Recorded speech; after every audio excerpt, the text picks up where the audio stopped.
All right, folks, episode 163, Justin Moore. We had a great time, but this episode is brought to you by Freedom Funnel. July 4th, you want this. You'll get it in time if you order it by this weekend. What is this? Well, it's basically a way to chug a beer and look cool and posting it on Instagram. So what are you gonna open it this way with the beak? And then, what's the wiffle ball game called again? The Dizzy Bat. Dizzy Bat. So you chug Louisville a beer out of Louisville Chugger. Louisville Chugger, any of that stuff.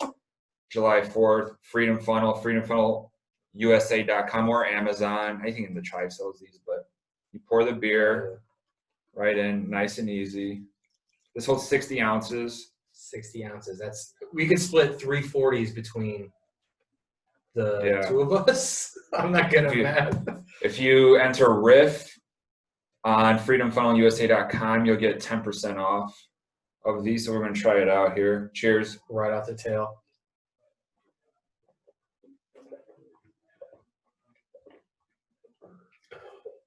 Oh. Really comes at you. Really comes at you.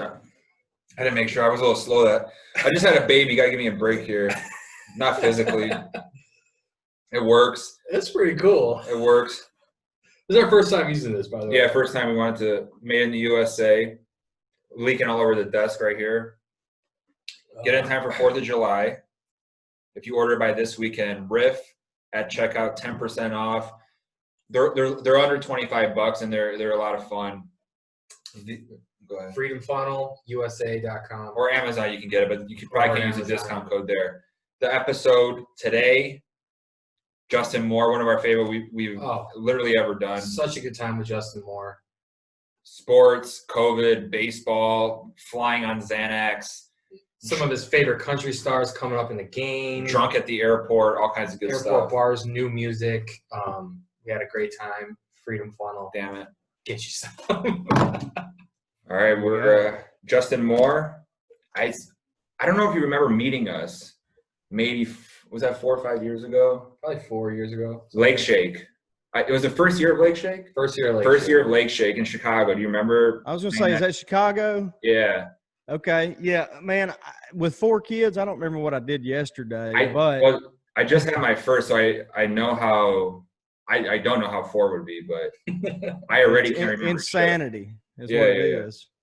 I mean, craziness. But yeah, we met you back then. We were just starting out, and we were always fans of yours. And I don't even remember what we talked about, but you left a lasting impression, literally. Yeah, dude, I remember shaking your hand, and it felt like, I don't know, Adrian Peterson just like crushed it. Like, and I was like, man, that man has a handshake like on ice. Good Lord. I'll never forget that. Well, sorry. Hopefully it was a good experience other than the handshake. I don't know. You were one of the first people I think we met, that had an established career, but you treated us like anybody, like we were buddies already. And I think for us, we were like, oh, okay, cool. Like, he likes us. Yeah, we didn't know what we were doing back then. We were completely clueless, but honestly, I probably didn't either, man. Yeah. I mean, but it was funny because right around that time, 2016, and you've obviously seen this video, but we had one of our most viral posts still to this day was actually you in Chicago, you breaking up a fight in the I think it was in Rosemont, that was outside of Chicago. Yeah. And it was awesome. It's a great video. We're not talking, but to this day, one of the highest traffic videos we've ever had on the site, because the girl sent it directly to us when it happened. We were like, damn. But it was, I think, after the handshake, so we're like, this guy doesn't mess around. I think we kind of because sometimes you see those videos and people are like, yeah, sure, it's easy for that guy to say that when he's standing on the stage. Right. I think a girl got something thrown at her. A girl got hit in the crowd. A beer. Yeah. Beer. Yeah, that was you're right. That was Joe's in Rosemont. And I think if I'm not mistaken, man, that was like a album release week or something. And so it's always fun to put an album out, obviously, but it's a lot of work, and I'm thankful to have the opportunity to do it. But it's, it's long hours each day and then on top of it playing shows. And so I was probably a little sleep deprived and a little more cantankerous than normal. But what happened, I remember it specifically, was a guy threw a full beer bottle right at a woman that was like, I mean, 5, 6, 8 foot away.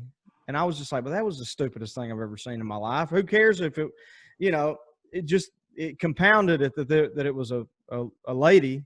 But throwing it at anybody could have killed them. And it angered me. So I'm glad that I didn't get in a fight, because I never want to get in another fight ever again. But yeah, I remember that specifically. Yeah, I feel like there comes a certain age where you're just like, I can't fight anymore. You hit 30 and you're like, I'm there, man. Oh, I think the first step to not letting like a douchebag get to you is probably either you get engaged or you get married. So you start to feel a little more responsibility. Hell, if you get a dog, you start to feel more responsibility. You got kids. Yeah, when you get kids and you start realizing how crazy people are, and it's like the wrong guy.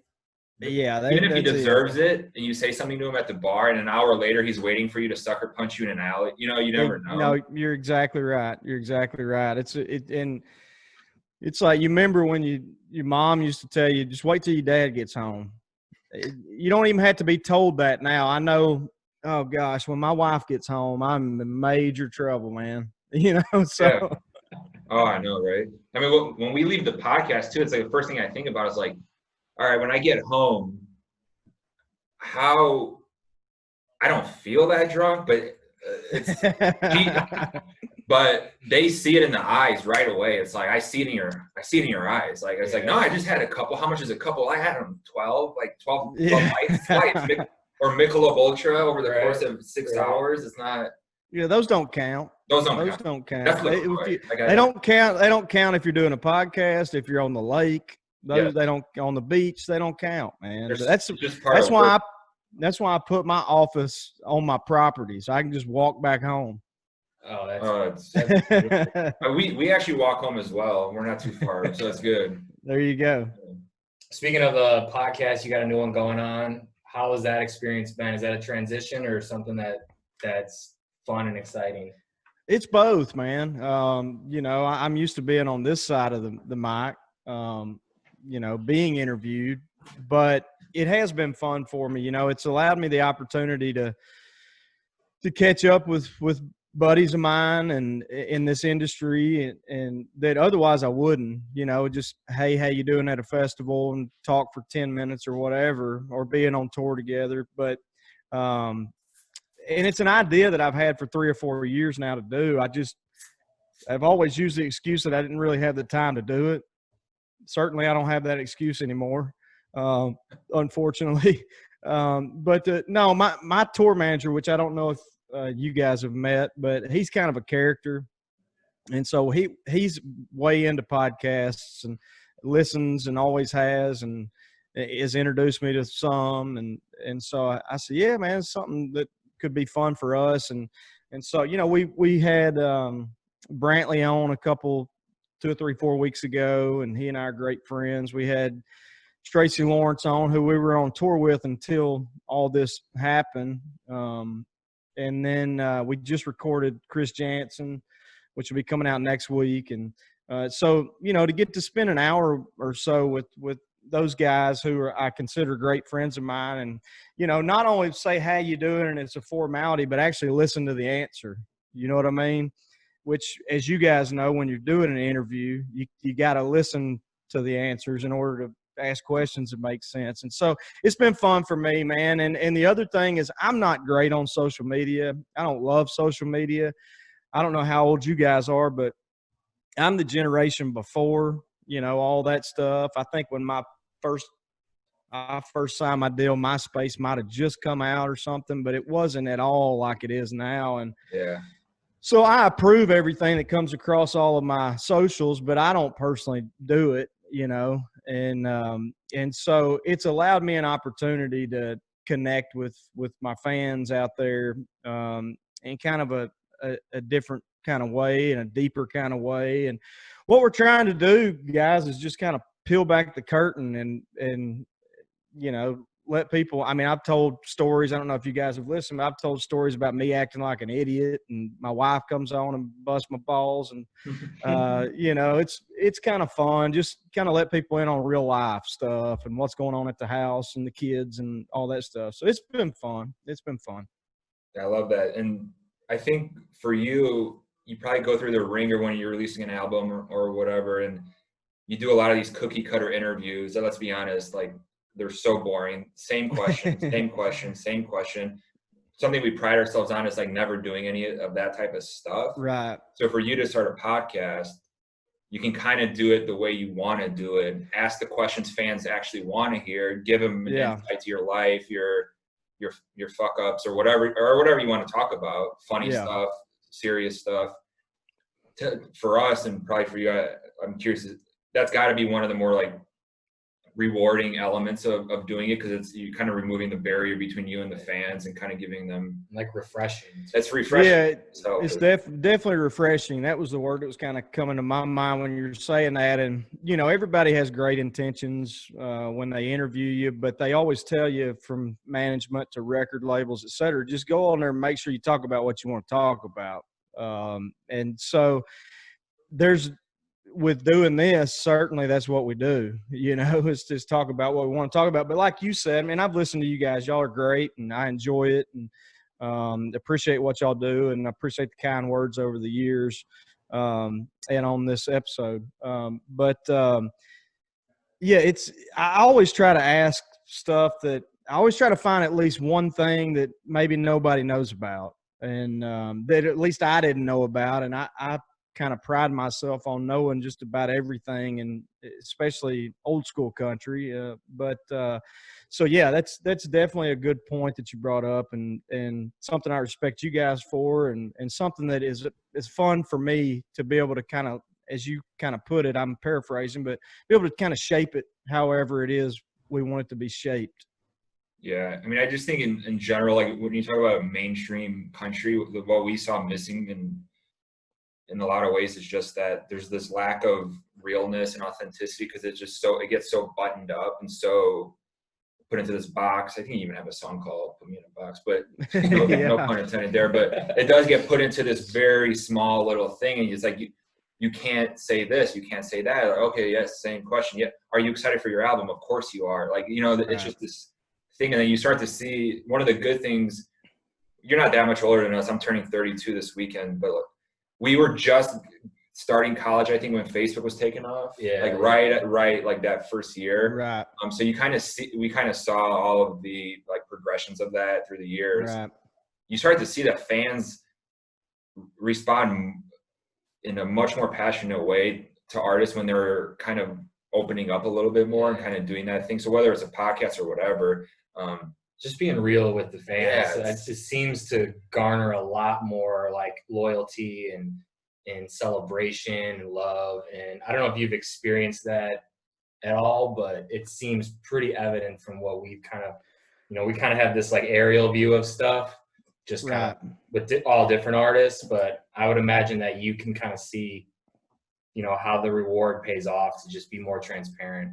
Yeah, no, that's a good point. I've said in interviews for years now that, you know, people ask me, why do you believe that, you know, you've been able to have longevity in this business? And, you know, I've said this forever, people care about what you sound like on the radio and what you look like on TV. Typically with me, that's a disappointment.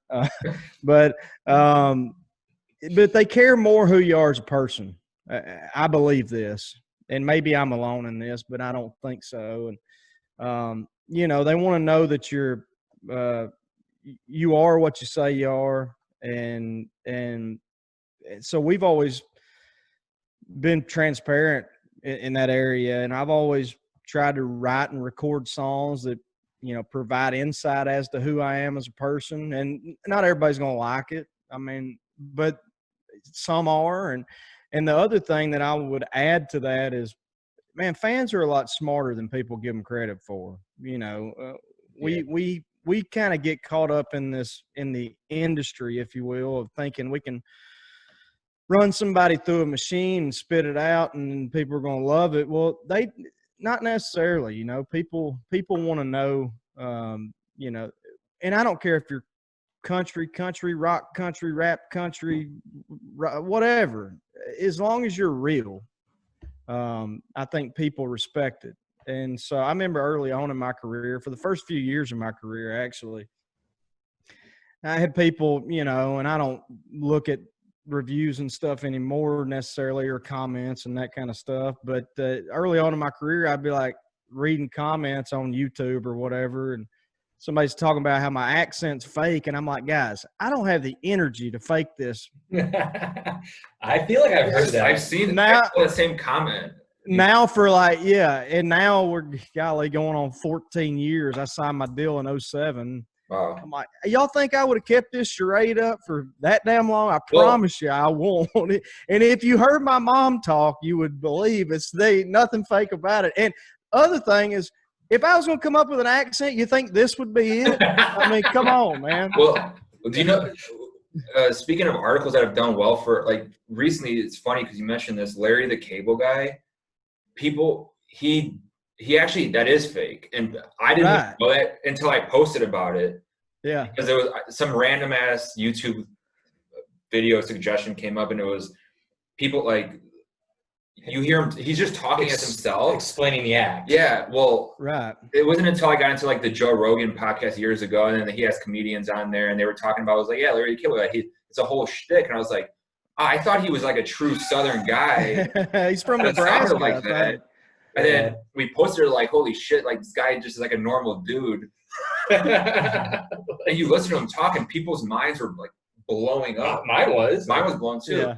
But with you, it's you can't keep that forever. It's just like, no, it was fun. I tell you, you don't think I'd have slipped up once by now? Many thousands of interviews. I think there are artists though, for sure, that like kind of do sing it like nothing like they sound. I'm not going to name any names, but I'm not even necessarily like big names, but that is a thing. I think sometimes that we've seen too. Like even people that come up, it's like, you know how they sound, and then all of a sudden they start singing with this. It's almost like a caricature of a real Southern draw. You're like, you don't sound like that. Guy from Iowa sounds like he's from Georgia. Yeah, right. But it goes back to my original point, what you just said. Just be real. Whatever you are, you are. And I think people respect that fans and journalists. And so that's what we've tried to be throughout our career. And I would say that that's the biggest key in us doing this for as long as we have, to be honest with you. Would you say that, because this last album, Late Nights and Long Necks, you said it was your most traditional album, but the one before that was like trying to push a little bit more into I don't want to call it pop country, because it really wasn't compared to a lot of the other stuff on the radio, but like took a lot of chances on that one. Was that more of an intentional thing, or was it just kind of how you were feeling at the time? Where exactly was the headspace on that Kind of Don't Care record? Well, it was kind of brought up, hey, man, why don't you try this or try that? And I thought, I don't know. Well, let me think about it. And I thought about it for a while. And like you said, I mean, the core of that album is still what we've always done and what we had always done up to that point. But there were, I don't know, I guess 4 or 5 songs on there that were a little out there, if you will, for us. I mean, one of them was Somebody Else Will. Yeah. And it was fun. I enjoyed it. But what I realized throughout the whole process of making it was that, I'm kind of glad I did it. Cool. But it's not my favorite thing to do. And it's not, it wasn't as enjoyable to me as making a Stone Cold country album. And, like I said, I'm glad I did it. And Somebody Else Will is one of the biggest records we've ever had. And as you guys know, I mean, some of the, the radio dictates some of that stuff too. I mean, look, I would love to go out and do, for my entire career, slow honky tonk songs and tear in my beer kind of stuff. But you guys wouldn't really want to talk to me if I did that, because I wouldn't be. We would, but none of the other ones would. We would. The other guy. You know what I mean? I mean, yeah. I've always thought that there's got to be a fine balance between, you know, maintaining relevance on the radio. And, you know, that's, in all transparency, that's how, you know, I feed my 4 kids and how I pay 25 employees, and, you know, and so, or used to before all this crap. But yeah, so I've always said, try to be balanced in that. And so I think over the course of our career, I can say with pretty much certainty that that we've done a pretty good job of that over the years. I mean, is there a song here or there where you go, I mean, yeah, every artist has that, I think. Yeah, for sure.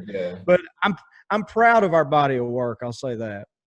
Yeah, I'm a huge fan of the most recent album, and thank you. And some of the I mean, going back, and you mentioned when you signed the record deal, I was like thinking for a second. I mentioned college, and for us, I don't know if it's our freshman or sophomore year, maybe sophomore, junior year. Personally, I'm not just saying this. The drunkest I've ever been at a concert in my life is we drove to Grand Rapids, Michigan with my college girlfriend. At the intersection? Is that Grand Rapids? Van Andel Arena. Oh, okay. Yeah. You were opening up with Miranda and Brad. Okay. Miranda and Brad, and we just I think we got big gulps at a gas station, and then put Busch Light in it, 32 ounce, and we were just walking around because their cops were a little. You could have put anything in there, and you put Busch Light in there. Well, we I don't know. we were in college. 21. So 30 of Busch Light in Chicago is like $15. Busch Latte. 24 of Bud Light is 16. So it's exactly. It's a big difference. But the story behind that too was that I barely knew him at the time, and we both liked country music in Chicago. So it was a moment for us. I'm like, oh, who's this dude? I don't really know him that well, but nobody liked country music in Chicago at that time. And now there's country bars everywhere, even by the Wrigley Field in Wrigleyville, right where the Cubs play. And but truly, Chicago's my favorite major city, by the way. Oh, Chicago. Love that city. Yeah. I mean, it's great. You got a little bit for everybody, and then the stuff like Wrigley and going to the Cubs game. Obviously, we know you're a sports fan. It's you have something like that. It's a huge thing, I think, for. That's my favorite ballpark too. I'm not a Cubs fan, but it's my favorite park to go to for sure. Braves, or who would you root for? Yeah, I'm a Braves fan. See, when I was growing up in the 90s, the Braves there were 2 teams you could watch on TV every day. It was either the Braves on TBS or it was the Cubs on WGN.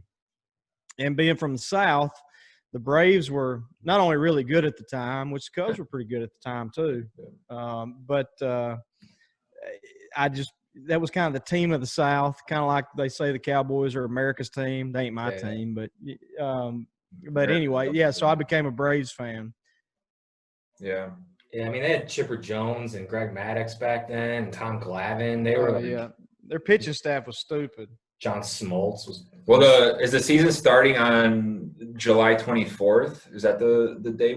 I think so, yeah. Right. I missed the date, but I know that they're playing a 60-game season. Well, I was reading a bunch of the math nerds talking about this, which I kind of enjoy with baseball, and they were basically saying it's going to be really interesting because baseball with 162 games, usually there's so much of the analytical stuff that goes into everything, and you can kind of project what you kind of know is going to happen based on all that.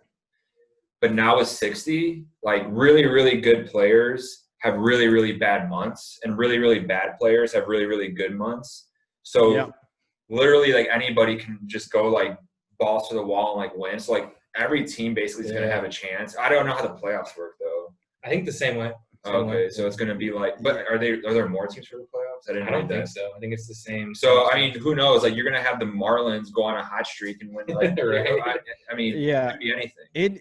And the other thing, I mean, usually baseball season is a marathon, not a sprint. Now it's a sprint, not a marathon. So it's going to be. I think they're going to have pitchers that they pull the reins back on. Typically, throwing on 2 or 3 days rest when usually they get 4, 5, 6 days rest. So it's going to be interesting to see how these. I feel for these managers, honestly, because they're going to have a lot different decision making process than what they typically have, you know. But as a fan, and I'm a baseball is my favorite sport, but I do think Major League Baseball seasons, normal baseball season, are probably too long for just the average fan or the casual fan. Yeah. So I don't know that it won't help baseball in a sense as far as ratings and stuff go. I mean, we'll see. And it may cause them to drop down to 100 games in a season or something like that, which is something that's been discussed for decades, really. Yeah. I mean, well, it's like, speaking of managers, the Dusty Baker's on the Astros now. He's the Astros guy. He ruined the careers, obviously, of Kerry Wood and Mark Pryor because he overthrew him. So he's licking his chops right now because he's like, I got 60 games to just they're still getting 200 innings, though. I mean, it's gonna be a lot more like, I keep up with college baseball a lot, and it's gonna be a lot more like the college season, I think, in the college game where you got, you know, 3 guys in your starting rotation as opposed to 4 or 5. I mean, this is all me guessing, but it could be that way. It could get weird. Joe Madden out in Anaheim, he's going to get creative, I think. I don't know if y'all got to meet him when he was in Chicago, but super cool guy, man. Just an awesome dude. Luckily at Windy City Smokeout, I don't know if you've ever played that here. I haven't.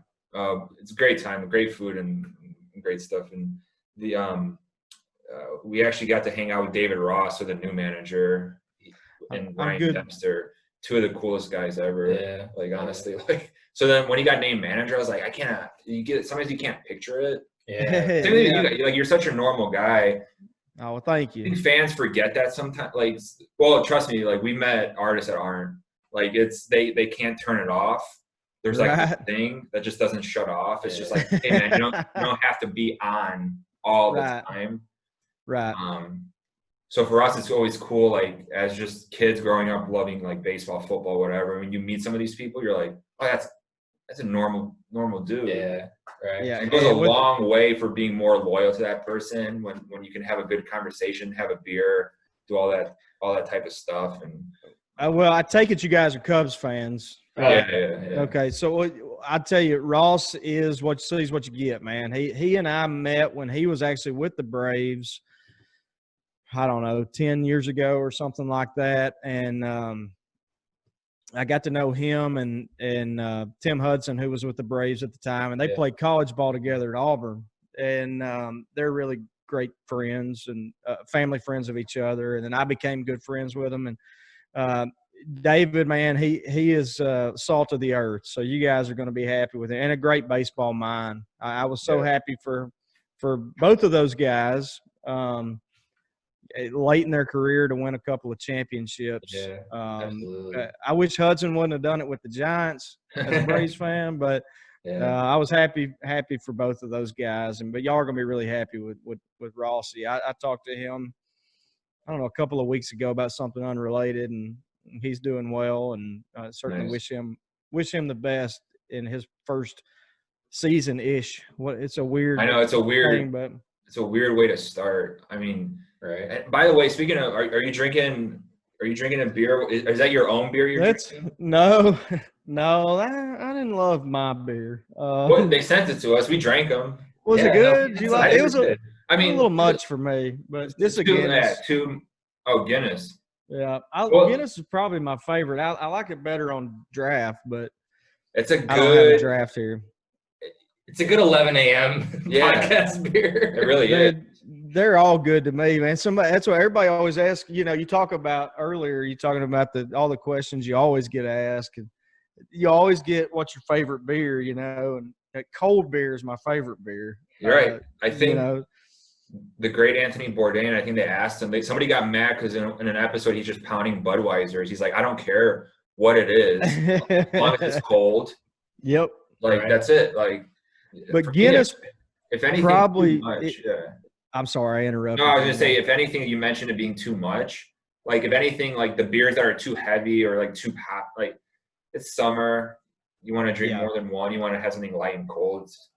Yeah, there's a couple of those IPAs that I can handle one of or something, but I not many of them. And people think Guinness is heavy. Not me. I mean, it's a big, bold flavor, but I guess because it lacks carbonation, maybe. I mean, I can just sit here and drink them all day, and I probably will because I've got a lot of stuff to do today in my office, and my wife and my kids are gone. So hell, why not? Where they at? Man, my kids are going to a day camp this week. Like with I mean, they have animals and they fish and they zip line and they do all that. And my wife actually owns a clothing boutique. It's called This Little Piggy. It's a children's clothing store, and so she's been busy with that the last during all this. She's the breadwinner now since I've been shut down. But so yeah, they're all gone doing those things. And the store is open then during all this kind of. We've been kind of fortunate here in Arkansas, man. I don't know if it's because we're a rural state. Or, I do think our state and local governments have done a pretty good job throughout the whole thing. I think we're the last few days we've probably had an uptick in cases, allegedly. Yeah. But yeah, we shut down, but not really to the same extent that a lot of places did. So we actually never closed our store. Now there wouldn't be but one or two people coming in a day, and they were safe about it. But it really actually helped our online sales, to be honest with you. I mean, we saw a major jump in that stuff, and so. Yeah, we didn't really shut down to the same extent that everybody else did. Speaking of coronavirus and everything, I mean, it's got to be kind of nothing you saw coming for you guys and the women of country, all the artists. It's summers when it's you're just nonstop and rely on big crowds and festivals and regular amphitheater shows and maybe an occasional bar show, like tour with Tracy. Like that's got. I mean, obviously for a lot of people, it's been one of the most difficult times. Businesses and restaurants and everything shutting down, bars shutting down. People are just screwed left and right. And for you guys too, it's like you depend on touring to pay the men and women that kind of help your career. And it's like when that doesn't happen, you got to feel some type of an awful helplessness, right, in the situation. That's a good way of putting it. Yeah. And certainly I'm cognizant and have empathy for people out there who have it worse than me, and a lot of people do. And so I'm not asking for sympathy by any stretch of the imagination. I don't have to worry about putting food on my kids' table and paying my bills and all that stuff. But it is my employees that you touched on, and every artist is in the same boat. And the weird thing, guys, is honestly, we've always had conversations about the fact that our business has always been recession proof. I mean, it always has been. You look at the entertainment industry, which you could lump sports into also, because that's what it is at the end of the day, is entertainment. And, when we go through difficult times in our world and our country, people went to baseball games, people went to plays, people went to shows, and that was kind of everybody's outlet.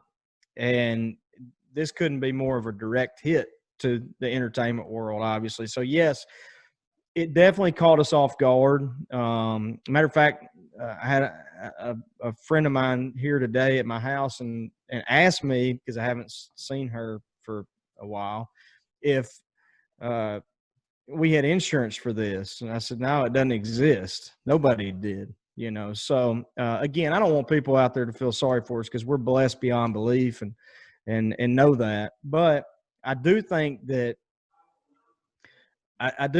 people have skewed perceptions of what we do. I mean, artists, and I talked about this with Tracy Lawrence on my podcast, basically the way to look at us is that we own small businesses. So it's affected us the same way as it has any other small business. And I have, I think, right around 20 employees that I have on salary and have had for not that many, but I've had at least a portion of them on salary for 14 years now ish. And helpless is a good way of putting it. I've been able to keep them afloat thus far. But if we're not making any money from shows, and we certainly have other revenue streams as artists, but they're very minuscule or minimal compared to show pay. That's how we pay buses and pay insurance and pay salaries and do all of those things. So when, if we're at home for a while, we're it's a struggle, man. And it's been a big point of difficulty for me, certainly it's out of my control, but yeah, man, it's difficult to think about. Are you thinking of any ways to maybe, because I know some artists are starting to figure, like, whether it's a drive-in, we saw that in Texas to start, and are you starting to think of some creative ways to maybe try to do shows in places that you can kind of maybe do it in a like safer way, or go to areas maybe like impromptu type performances maybe you didn't necessarily have planned? Or yeah, and I respect and admire the artists out there who have went ahead and canceled their entire year and wish that I had the luxury to do that. But just to be honest with you, we're going to get out there and play as soon as they'll let us. And we certainly want to respect the guidelines set in place, and we want everyone safe, and that goes without saying. But I want to put money in my people's pockets that have helped me get to this point in my career. So we actually just booked a show in July. It's a festival. Forgive me for not knowing the name, but in Wisconsin, right? It's in Wisconsin. Yeah. I believe it's the 25th of July. I don't remember what it's called, but I believe just near Superior, Wisconsin. And so, we're going to go do that. And I'm sure that I'm sure it'll be a little different, than what we're accustomed to, which is totally fine with us. We normally have 3 or 4 buses and 3 tractor trailers, and it won't look like that. We'll have 1 bus maybe and a couple of trailers. And so, our video walls and all that stuff won't be out there with us, but we'll be there. And so we're looking forward to that from a band perspective and a crew perspective. And then, me as a boss or whatever, to be able to, allow people to go to work and put some money in their pocket is something I'm looking forward to. And then beyond that, I don't know if I really answered your original question. We've had conversations about doing the drive-in thing, and hey, be honest with you guys, I go play anywhere, anytime right now for damn near any kind of amount of money. So right, even wherever they'll let me. I would assume too, you love country music, you just miss that element probably, right? You just take the money and the people that the people that depend on you out of the equation for a second. It's like, at its core, you want to play music, you want to get out there, see fans, you want to connect, you want to enjoy the summer in the way that you built your whole life on, basically. Yeah, and as much as I want to get out there and play, I think my wife and my kids are going, damn, you gotta get out of here. We have rather defined roles at home usually, and I kid. We have a great marriage and a great dynamic at home, but no, I'm not the same person. I think any artist who you gave them truth serum would tell you, it's difficult. And again, I want to be sympathetic to people out there who are dealing with much bigger problems than me. But yeah, it's tough, man. I have good days and bad days, and I'm certainly appreciative of having more time at home with my kids than I've ever had, and I don't take that for granted. But at the same time, there's something missing, and usually we have an outlet for our creativity as artists that right now we don't have. And I haven't been writing any. I've got some good ideas, but I'm just like really not in the mindset. And so I'm ready to get back to myself for sure. You guys you rescheduled your tour with Tracy for the fall, correct? So you're hoping to kind of get those shows back on? As of now, that's the plan. And I want to say September. Don't quote me on that. You may have to look that up, or I can and get it to you. But I think September as of now. And, for me selfishly, to be able to go out and do that tour with a guy who I have so much admiration for as an artist and a person.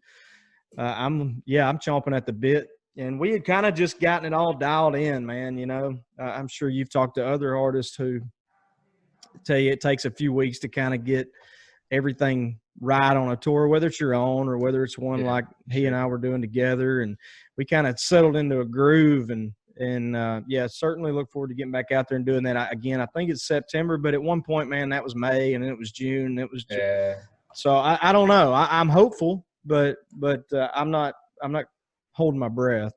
It's kind of like a baseball player, you know, you need to get some swings in, you need to get a month to, you know, see some live pitching, and then get back in the groove. Yeah, no doubt about it, man. No doubt about it. Tracy Lawrence, I mean, we grew up listening to him, and we tweeted, did you tweet last week, paint me in motherfucking Birmingham?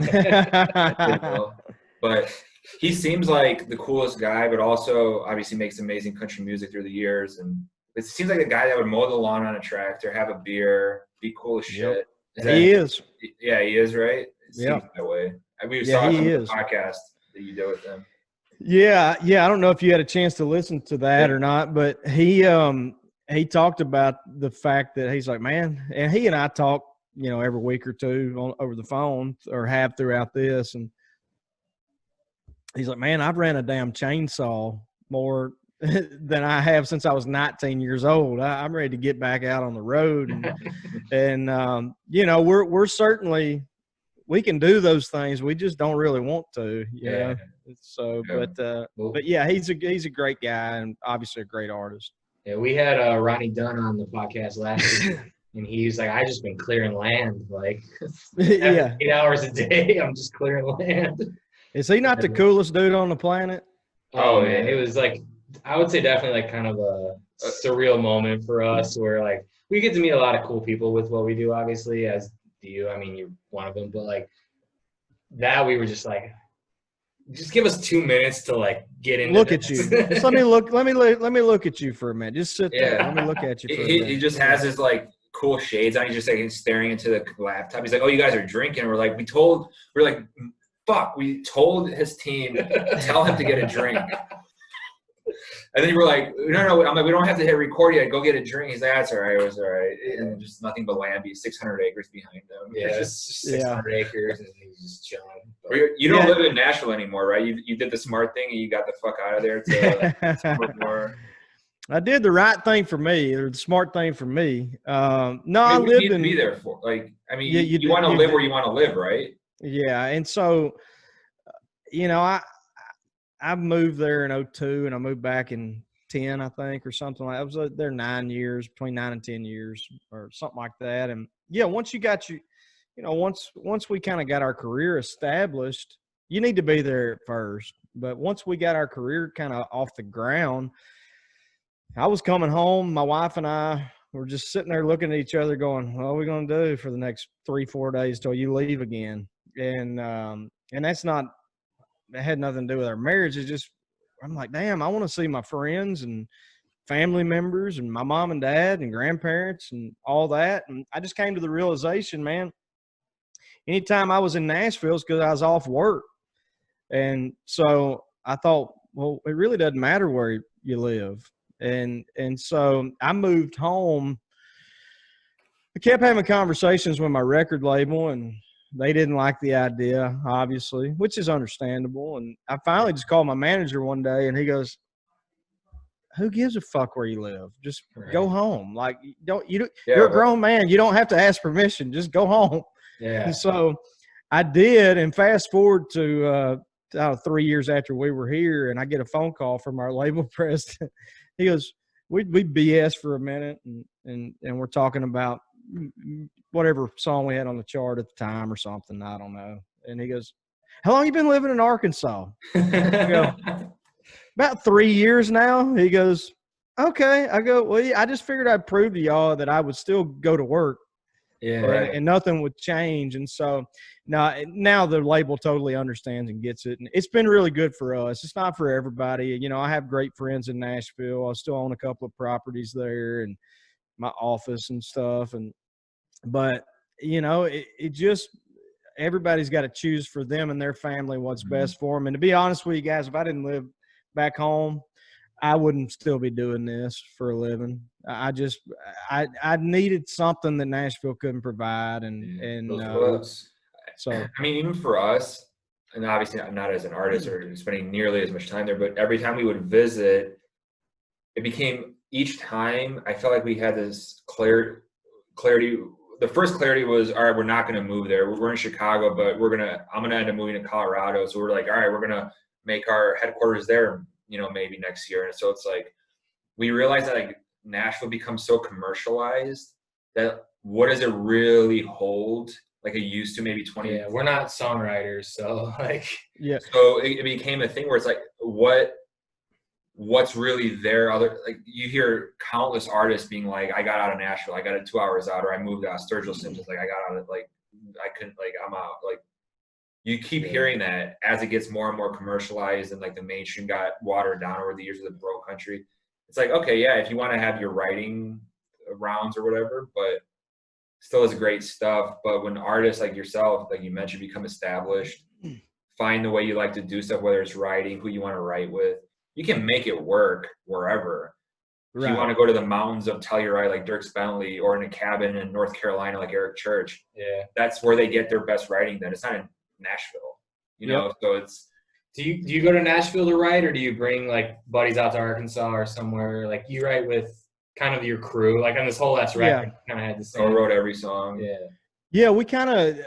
I've never been a write at 10 in the morning kind of guy. When I had just an office, when I had just a publishing deal and not a record deal, I did just because that's what you do, and you make contacts and develop relationships, and that was kind of the game then. I assume it still is that way. I don't really know, but early on in my career. My producer, Jeremy Stover, who's just one of my best friends in the world, and he and I would, and this is before I had a pot to pee in, but he would say, hey, let's drive down to the beach when we lived in Nashville, and it's about a 7-hour ride down to like Destin, Florida area, and we wrote a lot of my first, probably all my first album, or at least a lot of it, down there in just a house we rented, and so we also recorded a lot of vocals there for the first couple of albums, just in some little hole in the wall studio. I don't even know what it's called. And so then the second album, I think we rented a lake house somewhere. And so I've always kind of done it retreat style, if you will. I always feel like I get my best stuff and I'm most creative that way rather than like I said, 10 o'clock in the morning. I've written some on the bus. I bring guys out, but I don't love that either, really. And so on this particular album, and the one that I just wrote I guess will be out next year. I don't really know. It kind of is dependent on all this stuff. I wrote them. My wife and I have a place in Destin now and have had for 6-7 years. And we just kind of took a crew down there and holed up in my house and drank Busch Lights all day and wrote songs. I mean, and there's no, hey, we're going to try to write it this time. There's no, and man, we get more done that way. I don't know if it's the lack of pressure to write a song. Organic. It's just much more organic, and so that's the way I like to do it. I prefer to do it. And I'm like, shoot, at this point in my career, I just want to do stuff I want to do. I mean, I never dreamed I would be sitting here with as many records as we've had on the radio and all that stuff. I mean, anything now is just a cherry on top to me. I just never wanted to have to get a real job, and we've accomplished that. So, that's the way I enjoy doing it, with people that I enjoy doing it with. I agree. That was kind of the start of Whiskey Riff, was me not wanting to have a real job either. And I think that carries over, obviously, like when you can be passionate about something, but also like work your ass off with it simultaneously 24/7, I think good things are always going to happen. And it doesn't mean it ain't going to be hard work, because it is. No. But it's a different type of feel. It's a different type of fulfillment when you see stuff kind of like coming to like how you envisioned it. I think that's a big. And if anything, it's harder, but it's more enjoyable. Yeah. I feel like I was in law school before I hopped on board here. Oh, wow. And quit. But I feel like my parents looked at me, who actually, they might be moving to Arkansas pretty soon. They're looking at Really? Hot Springs area. I live about 35 minutes from Hot Springs. Well, I might be there in August. But yeah, you have to holler at me. I got a boat on a lake in Hot Springs area. You got a lot of stuff in a lot of areas. I might have to bring the dog, the baby, the wife. But point being is that like I felt like the argument was, oh, you don't want to work hard, and it was like I've never worked harder. Mm-hmm. Trying to do the small. I mean, it's a small business too. Like, and well, what you guys are doing is the American dream. I mean, that's what it's all about. Well, you wish more people would kind of spend less time complaining about shit on Twitter and more time actually doing something. Oh yeah. So that's kind of the thing for us, is always like, it's one thing to like have an opinion, but when we have an opinion and we broadcast it on something that we've created and built from the ground up, then you can really put your head down and be like, I'm busting my ass. Yeah. Anybody can just go on there and hide behind a fake profile logo and talk shit, or be a fake Justin Moore account, try to scam somebody, whatever. Those got to be exciting. But yeah, well, the fundamental issue there is you got a lot of people who want to be a part of the problem and very few who want to be a part of the solution. Yeah, it's a good way to put it. Yeah. So, absolutely. You had to do, I forgot what album, Old Habits was another, never was a single for you. It was one of the bummer. But it went viral. I mean, again, recently for us. I mean, it went viral like 4 or 5 years ago for us, and then recently again you posted. I was just listening to it the other. What was that? Maybe like 6 months ago or so. I was listening. Yeah, I read that article. Yeah, and I was just like, this is like one of the best songs I can like remember hearing. And we tweeted about being like one of the most underrated like non-singles, and then a bunch of even like artists chimed in. They were like, absolutely, and well, thank you. You have a great relationship with Miranda. You've been great friends with her for a while, right? Yeah, we toured together. Man, we've probably toured together more than anybody I've toured with just over the years. You mentioned the Paisley tour years ago, and we became friends on that tour. And then I think I did 2 or 3 other ones with her. And so, yeah, I have a lot of respect for her as an artist, and have always been a fan. And getting to know her as a person, I use this same terminology, I think, with one of the other artists we were talking about, Tracy maybe, or somebody. And I mean, what you see is what you get, and I respect that about people. And she's just, again, I'll use the same term. She's real, man. And so, yeah, that song, I heard that song somehow when we were recording whatever album that was on, maybe my second album or something. Maybe my third, I don't remember. It was on your third. Yeah. And so anyway, somebody said, hey man, it kind of sounds like a duet. And I thought, oh wow, yeah, it kind of does. And I hadn't even thought about that, and called her and asked her if she'd do it, and she loved the song and did a great job on it. And I was playing some fair somewhere after that, whatever the first single from that album was, and then the next one was about to come out, or we were about to choose the next one. And I was like, hey, let's put this out. And she just happened to have, she goes, I would totally do it. But she happened to have a duet coming out, I think, with Keith maybe at the time, or something like, I think it was the exact same time. So it was just kind of unfortunate timing, honestly. But yeah, it would have been a really big record, I think. I think so too. But just some of those things, man, you just can't really, it's like we talked earlier, some of the things you do or you put out or you record or whatever, it's a lot. There's so many moving parts that go into it, that some of it you can control and some of it you can't. Just like that was just kind of, like I said, it was kind of unfortunate that the timing didn't work out. Yeah. I mean, speaking of singles, though, maybe not. I don't know if you plan on another one or a couple from the current album, but my favorite song is Good Times Don't. I think that's just the vibe of that thing is. It's so like the tempo. The vibe. It's one of those songs. It's like it's not earth shattering, but it's exactly what you want to just like hook you and not be. It's not pandering by any means. You don't think about it, yeah. Yeah, it's just kind of ear candy. Great way. It's just like that style of song for an artist. When we're talking about like every artist is going to have their. It's like radio friendly, but still so much better than country average. To the bone. I mean, be honest, please. You don't have to be honest about people, but you got to hear some of the stuff that gets played on radio and just go like, "Holy shit, man! Like, what is this?" Well, first of all, thank you. I love that song too. And if we do go another single deep on this album, that definitely is in contention. That would be my choice also. Nice.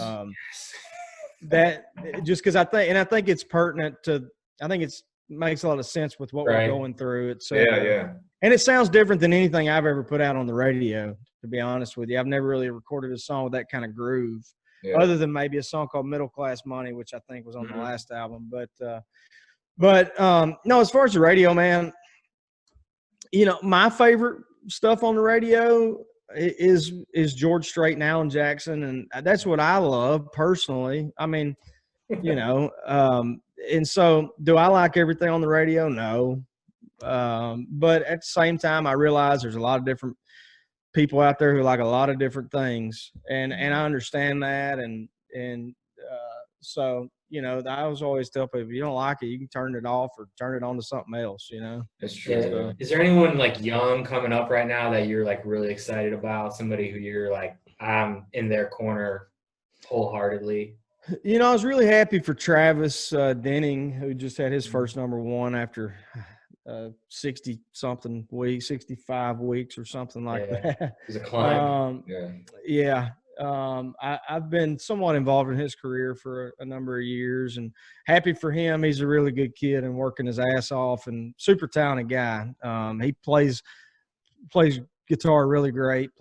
He's playing that lick on there and everything, and that's a lot of things people don't even really know. You guys probably do, but super talented guy, good guy.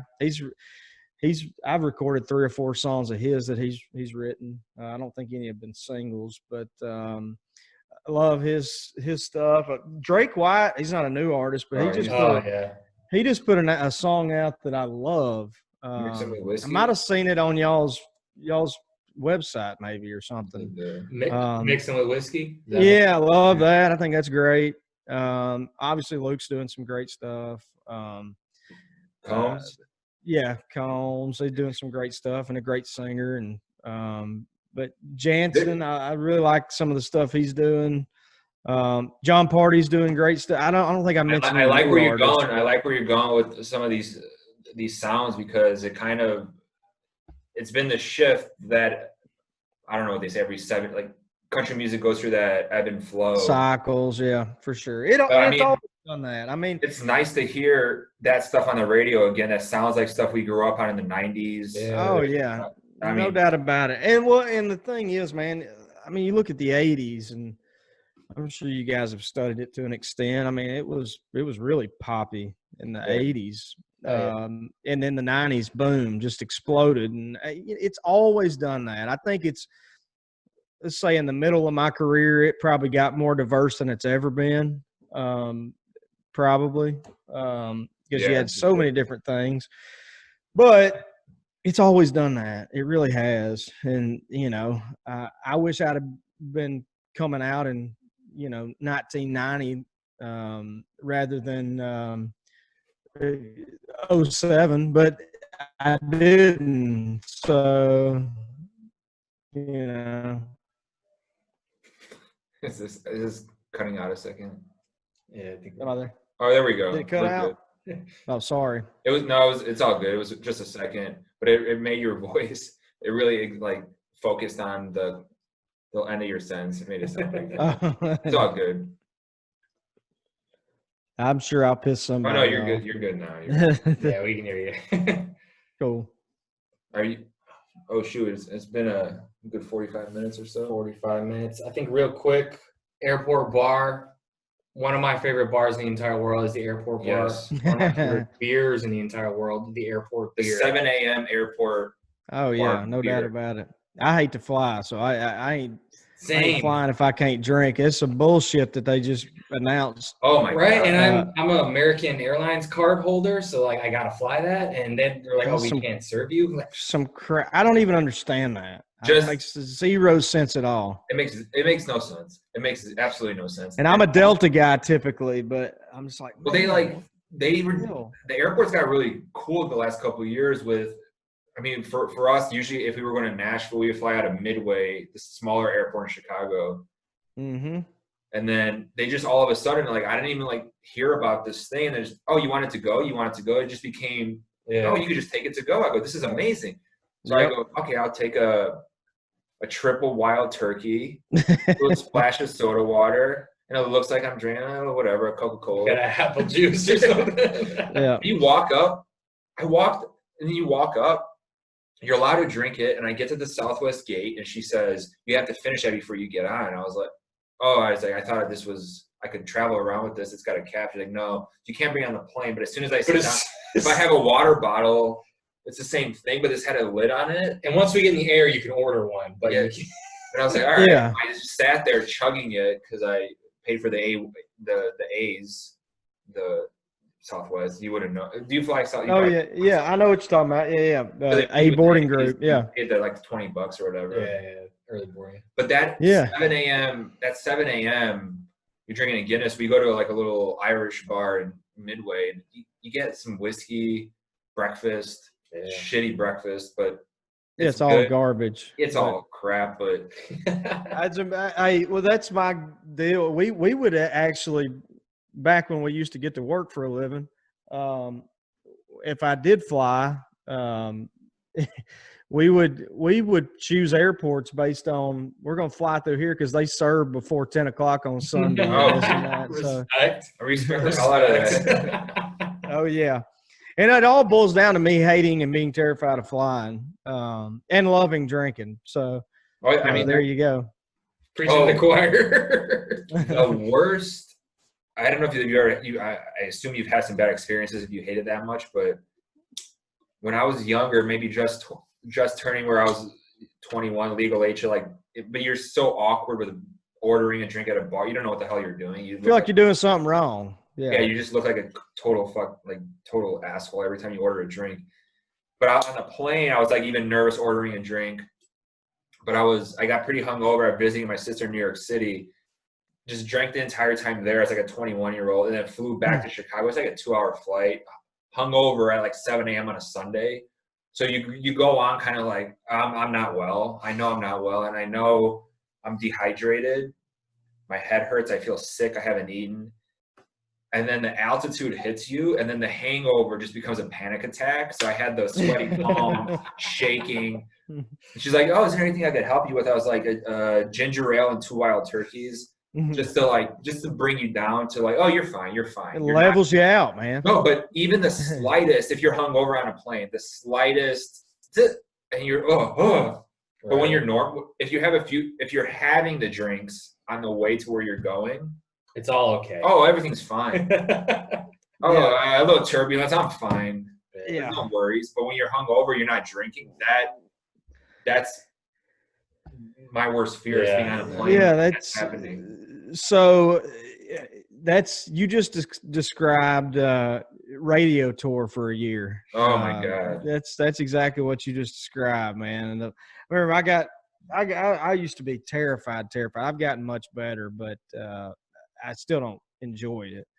But I was taking years off my life because I was worrying and sweaty palms and all the stuff you just explained, hungover, feeling like crap. And, then you got to go into multiple radio stations a day and try to impress them and be on and just not be on, and so I remember a buddy of mine give me some Xanax, and I took one of them, and we got to, I think it was Shreveport, Louisiana, to play a full band show. And I'm standing up there going, I don't give a rip, whatever. and you're like, take it down, take the plane down, whatever, doesn't matter. And I'm like, I think he gave me like 20 of them. I gave him 19 back. I go, I don't want that. So I'm going back to the airport bar, man. That is so funny because on my bachelor party, we went to Arizona and just had a couple. I didn't take any on the way there, but I knew I would have a rough time flying back at 7 a.m. from Arizona to Chicago. So you got to learn to stop booking them 7 a.m. return flights. What you got to do. A lot of that usually coincides with a short trip, or you're trying to like figure something.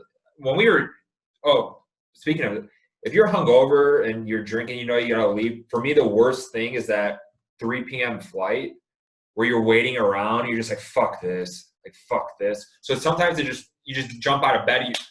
You don't even realize that you're home by 10 a.m. You're kind of like, oh, it's kind of a nice, then you're kind of okay. But yeah, that Xanax thing, man, you take one of those with a Bloody Mary and you're just done. Yeah. I had no idea. I didn't like that, man. I know how many whiskeys and beer I can have. I don't ever know that, but another trick for you, instead of ordering the cup to go and on the plane is I don't know if you like vodka or not. I do. And so I'll buy a Gatorade bottle and pour half of it out, fill the other half up with vodka. And that's beautiful. There you go. Well, my buddy, because they had an issue. He was flying to Florida a lot before he moved down there, and I forgot why he brought extra booze because he's like, they're just whatever, and the shampoo bottles. Yeah. I'm like, okay, you gotta. But he's like this old lady. He's like, he was flying these like late night red eye flights, and he's like, this old lady looks at me as I'm pouring the shampoo into my drink, and he's like, what? Like, it's fine. Classic. So classic. Vodka though, I'll drink anything. Yeah, right. Will you drink a White Claw? I mean, I have. Not good, right? I don't like. Why drink a White Claw when you can just have vodka soda if you want vodka? Yeah, I've got a friend of mine who loves beer and kind of is a beer connoisseur. Knows any kind of beer out there and will introduce me to new beer and stuff. But he likes them somehow, and I'm like, I can't believe you like this. I mean, I'll drink it if I have to, but I'm like you. I'd prefer something else. They all taste the same, like all the different flavors. Yeah, it's all just kind of like every Bud Light seltzer. It's all kind of the same. I tell you what I like. I've over the last year or so, and you can't drink but one or two of them. Well, depending on which order you drink them in, I guess you could. But is the sour beer. I really like those. Yeah, I like that a lot. I like that more than like a cider usually, right? Yep. Yeah. A cider I don't do too well with. To me, that's like a good beer to start with. And then once I've had a couple, it's like, all right, I can go back to like just like a light beer or a lager. Yep. Or something like that. Exactly. Well, exactly. Hopefully the next time we do something like this, we can do it in person, have a few beers. Yeah, man. And have a whiskey. Yeah, absolutely. I haven't dipped in 3 year, 4 year, 5 back years. in college when we dipped the pouches after drinking, and then your legs stop working, you fall asleep on a bench in a park. Class. I mean, that was I missed that. Well, good for you, man. I need to stop. That's where the idea. I got the idea to write someday. I got to quit. I walked in somewhere with a dip in somebody. I don't remember if it's who I wrote it with or. So, man, you still doing that? And I go, yeah. Someday I got to quit, but it ain't gonna be today. Yeah. And so that's where that came from. Sure, the wife loves that. Yeah, your wife should. Hey, she does not, but it's not the only thing she don't like about me. I promise you. Yeah. Well, cheers to that. Cheers to you and the Why We Drink single still climbing up the charts. We don't know the next single if there's going to be one, but new album is in the works. You got the Justin Moore podcast now going. Yeah, maybe we'll have to switch it up and have you guys on as guests. Yeah, let's do it. That'd be great. Anytime you want, let's jump on and have a good time. And next time, hopefully, after all this passes in the future, we'll drink a bunch of beers together. I love that. Hey, I appreciate the kind words over the years, and thanks, guys, for having me, and continued success for both of you. And I enjoyed it. And I promise y'all will like the next album better than this album. Really. I mean, we love this, so we're excited for that, man. So cheers, man. Cheers. All right, guys. See y'all. Thanks so much.